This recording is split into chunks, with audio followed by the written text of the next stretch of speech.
Once upon a time, in a land full of musical notes and melodies, lived a kind and talented composer named Antonio Vivaldi.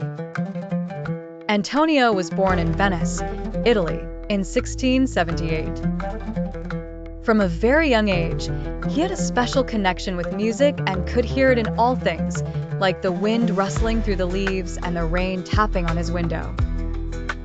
This is a story about how he became one of the most famous composers in history through his wonderful music. As a little boy, Antonio's father, who was a violinist, taught him how to play the violin.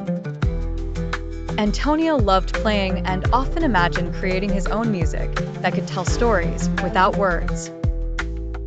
However, growing up was not easy for Antonio.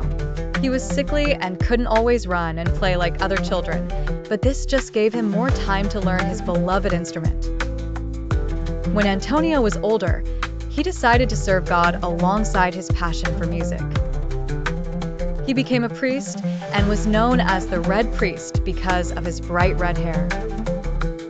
But his love for music was so strong that he eventually left the church to focus entirely on composing music.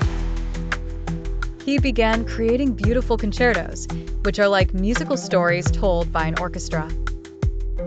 One of his most famous works is The Four Seasons, a series of violin concertos inspired by the changing seasons.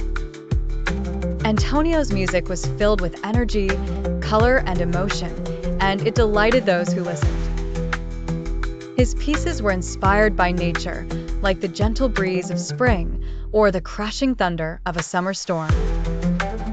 It was as if each note danced in the air with the rhythm of the wind and the rustling of the leaves. Though life wasn't always easy for Antonio, his music brought joy to many people.